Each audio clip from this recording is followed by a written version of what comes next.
When her grandmother's local beach disappeared beneath rising seas, Mikaela Loach felt the full emotional impact of climate change. Years later, she gave up studying medicine to become a full-time campaigner for the racial and environmental change that she sees as the way forward for the world. I think that people don't realise that every transformational change that's ever happened in history was looked at before as being impossible. It's never going to happen. Oh, just give up on it. Like, that's idealistic. That's ridiculous. And then as soon as it happens, history is rewritten as if everyone knew it was going to happen. Like, it was coming. Like, people could feel the change coming. So the things that seem impossible now are not impossible. We need everyone to come on board, and we need everyone to come with us, and we need to not leave anyone behind. I'm Chris from Canopy and Stars, and this is A Life More Wild.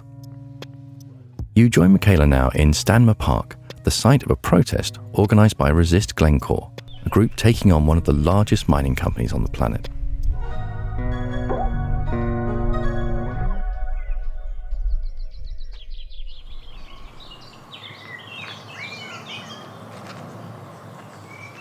We're in Stanmer Park and we're about to make our way to my friend Rafa's plot. I'll tell you a bit of a story about why that's important.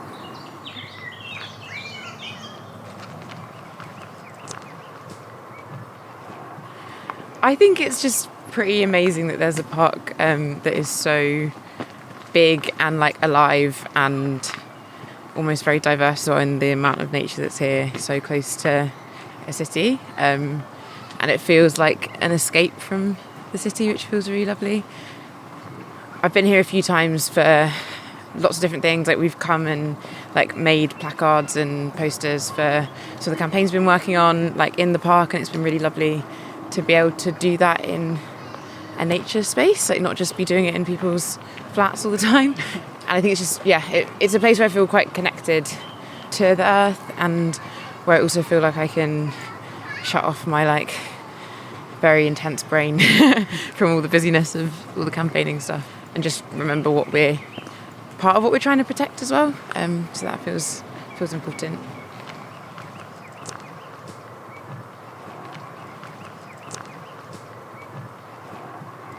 We're heading to my friend Rafa's plot. Rafa is an Afro-Colombian man who's lived in Brighton for quite a long time, and he has this plot of land here that he uses to do his like carving work.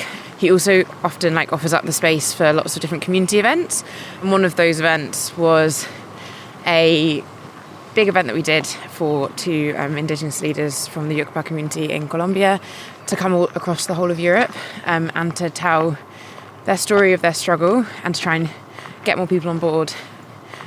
Because basically Glencore, which is a massive mega mining company, they run and own a mine called El Cerrejón, which is the largest open pit coal mine in Latin America, and it's bigger than Paris, which is like obscene to think about that as just a coal mine.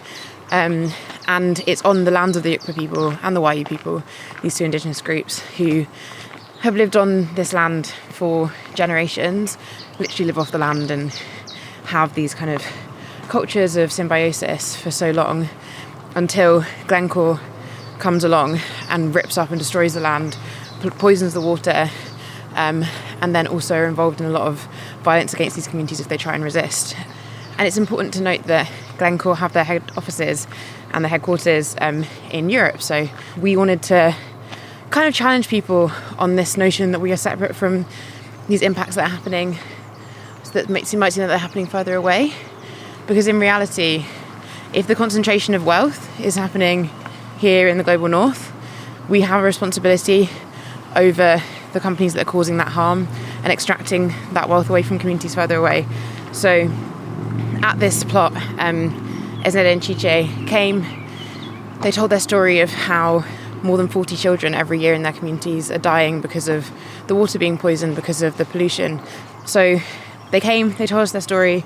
They did a ceremony for us. They talked a lot about how in the global north we've become so like disconnected from nature. We don't like ask the earth for permission when we take things from her. We don't feel this like connection that I think a lot of other indigenous communities do feel. And so they did this whole ceremony for us, and they also had brought corn seeds from their territories, and they gave them out and asked us to keep them. They blessed them, and they wanted us all just to think about the fact that we can learn a lot from their indigenous cosmologies in how we learn and how we act here, but also that the fight for climate justice, the fight to really transform our world, should not just be left to them in their territories. We have a lot of a role to play as well.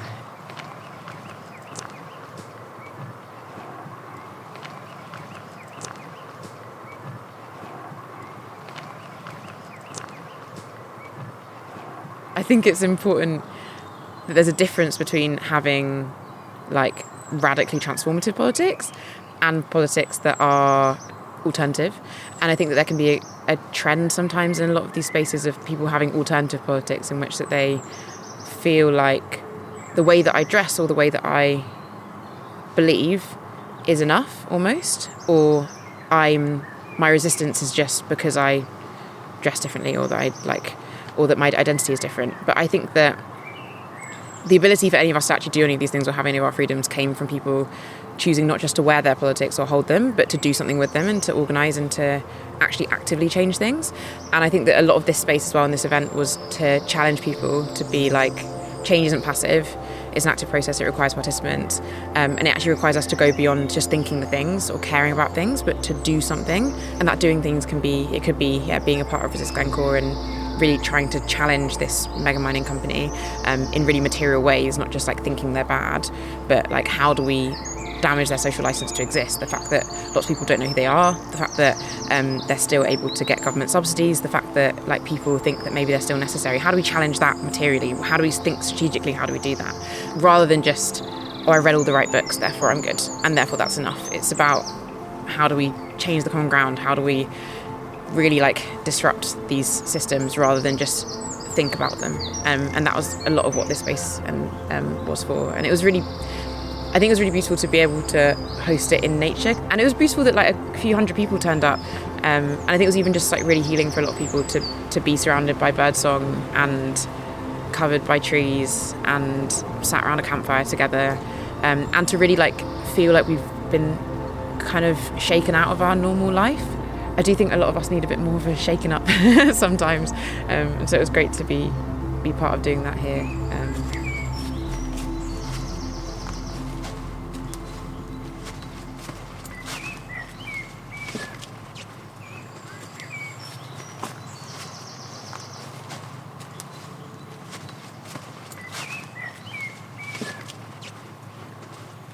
At school, I don't know about you or anyone else listening, but I was taught that,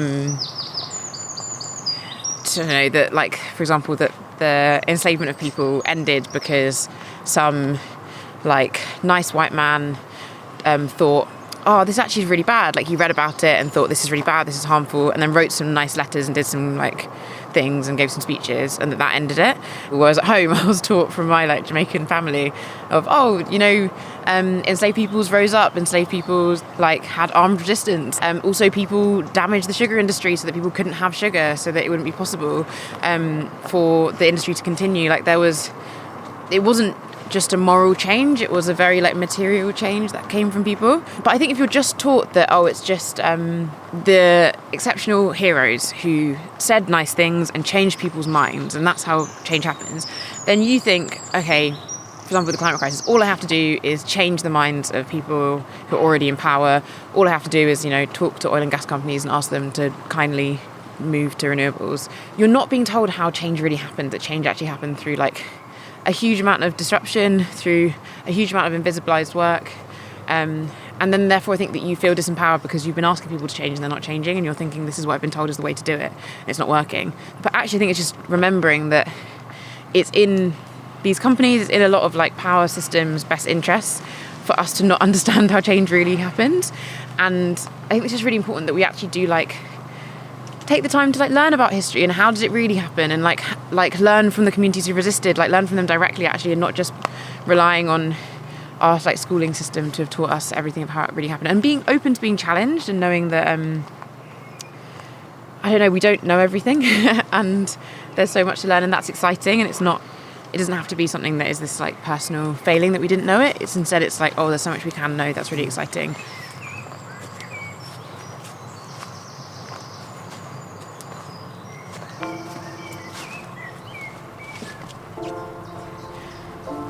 This like better world that we're all hoping for, and I do believe actually all of us some way are hoping for it, it hinges upon people who currently believe certain things or currently have ideas of the world in certain ways, changing those ideas and changing like how they see the world, and also being given space to change that.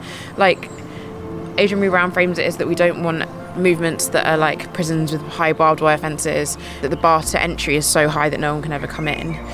We want movements that are like a sanctuary, spaces where people who have harmed and been harmed have space to grow and to change and to be transformed. And I think we could do a bit better about being honest with our own journeys, because, you know, none of us like leapt from the womb as these like completely unproblematic, amazing people. Like, that's just not true. But then we frame ourselves like that because we're too scared of being ousted or too scared of being seen as bad, because we have these ideas of good and bad being a binary, that you sit in either camp.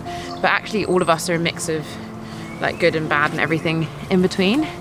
And I just think we could just do a bit better to allow people like the dignity of having a journey, and they won't feel as judged, because I think a lot of people are too scared to even like step out, because they're like, oh well, I won't be allowed in these spaces, I won't be welcomed. I'm not, and if there's no space for people to change, we're never going to change the world either. I wish more of us consider that.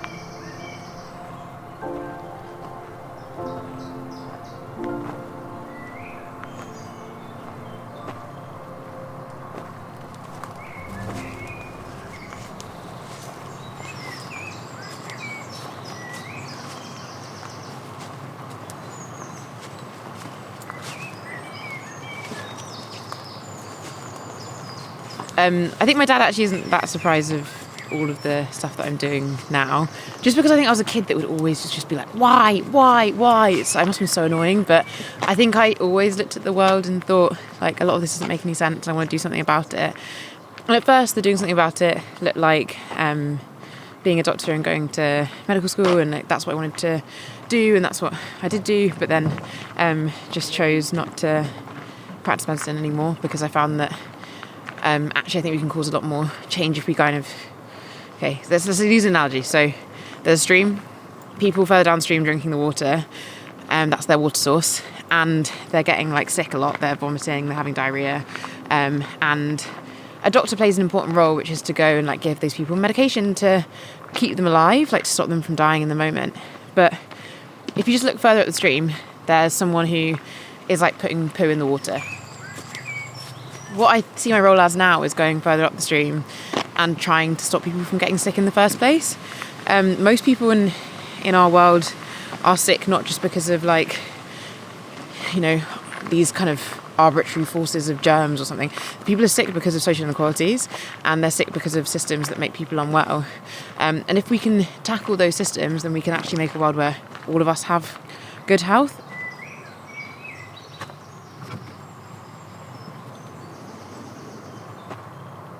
When I would see things on the news and I'd get upset about them as a kid, because they wouldn't, I think I'd like sneak in and try and, you know, because I wanted to know what was going on, but I had like a very soft heart, I still do, and it would break very easily. And so I remember one time during the Boxing Day tsunami that a lot of people will probably remember, I was about 5 at the time, and I saw these pictures of kids that looked just like me, like the same age as me, who had been displaced from their homes, like complete destruction, and I felt really heartbroken about it.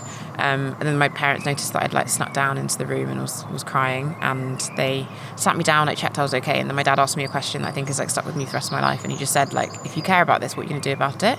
And what do you think you can do about it? And he wasn't trying to be like, you know, at 5 I need to stop tsunamis from happening, because that's like not possible. But I think it was more of a posture of, when we see things that move us, we do have the power to move them too. We do have the power to do something about them. We don't have to just sit and watch things happening and just be like, oh, that's really sad, let's move on. And we can choose to be active in the face of them. And also that you don't have to just like sit in the doom and the sadness. You can transform those emotions into something that actually is useful. And so I think as I grew up, I just kept always asking when I saw things, what can I do about this? Like, if I'm moved by it, how can I move it? I think a lot of us could do with asking that question a lot. And I know that can seem really overwhelming because there's so many things to change. There's so many things to do things about. And it's not that we have to like flip-flop and switch between every single issue. I think it's more that we include an understanding of each issue into the action that we're taking. So for me, what's really been useful is to recognise that all of our issues are really interconnected. So the climate crisis is actually a direct result of colonialism and capitalism. So like the enclosures, colonialism, all these things came together to lead us to the climate crisis we're in now. And I think when we recognise that all of our issues and our struggles are connected, and when we do the work that we do, including the perspectives of all these different struggles, when we include Sudan, when we include Palestine, when we include the climate crisis, when we include Nigeria, when we include all of these different feminism, everything, like we include all of it together, realising they're all connected, then we can also, in our work, recognise that if we do it in a way that has this perspective that everything's connected, then when the thread that we're pulling at will unravel the entire cloth. And so it's not that we have to just, change all the time. It's more that we include and synthesize that into the action that we're doing, and recognize that to have a perspective and understanding of all of the internet connections to these issues isn't to dilute the action that we're doing. It's actually to make it more possible for us to win all of these fights together in the end.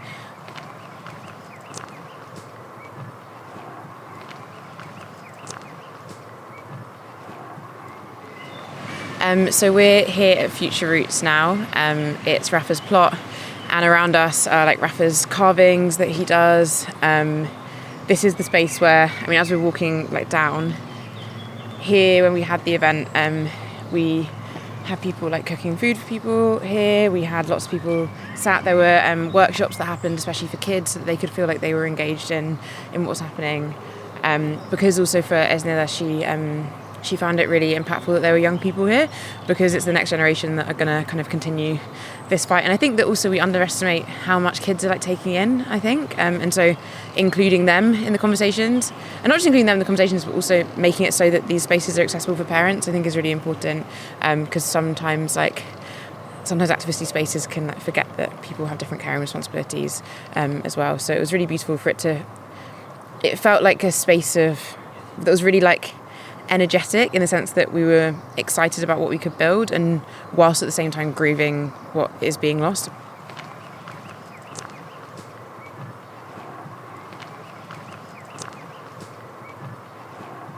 I think all real change does actually come from the bottom up in some way, but I just think it doesn't come from it being individualised. I think it comes from us recognising that we are our lives interconnected to each other, and that there are more of the people than there are of the people in power. There are more ordinary people than there are people in power. And actually, if we come together, if we connect with each other, if we strategize and organize in particular, then we can cause really big transformation. So it's not just about, especially when it comes to the climate crisis, I think people think what I need to do is, I need to recycle, and I need to make my own oat milk, and I need to just focus on my lifestyle. And I just think it's really important that all of us realize that transformation is very much within our reach. But in the same way that all transformation happened before, it won't just happen. Things don't just get better over time passively. People have to make them better. And so joining a group in your community, and whatever that looks like, organising towards a future where all of us get to live in dignity, is really important, because that's the only way that we'll get it. We can't just sit around thinking the right things. We have to really do them, and we have to really build them, and recognise that no hero is coming to save us, and we have to save each other, and that we can, and that's really possible. And I think that's way more empowering than, just, use less plastic and take shorter showers. Because whilst we do need behaviour change, we have to make that behaviour change accessible for everyone, and we have to also recognise that the majority of emissions come from the uber rich and from the fossil fuel companies. And most households do not have the power to actually reduce the amount of emissions they're making, because most of them are coming from the fact that we're locked into a fossil fuel energy system still, and our houses are not insulated. And those two things will only change if we actually come together, organise, and put pressure on for the kind of wholesale transformation that's needed. So I think people just need to feel a bit more empowered and come together and organise.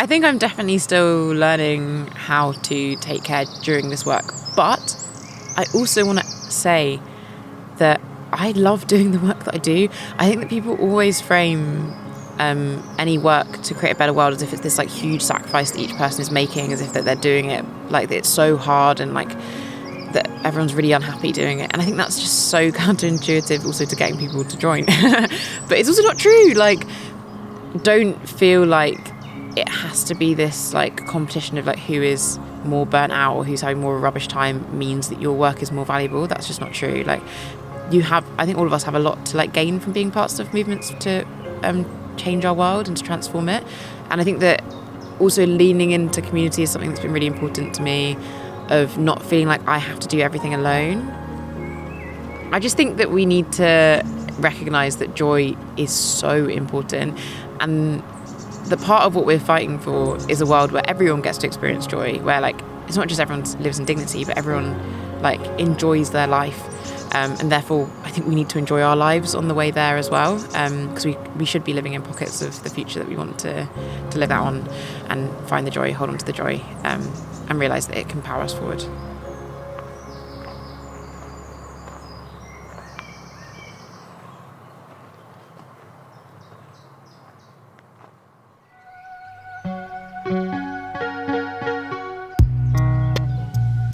If that's got you a bit fired up, then why not find a local group or join one of many organisations worldwide that's fighting for a better system? And try to remember, you don't have to do everything, just do something. Next time, we'll be talking about another thing that increasingly affects all our lives: technology. We'll be walking with writer and broadcaster Emma Gannon, who's written extensively about the difficulties and opportunities of living in the digital age.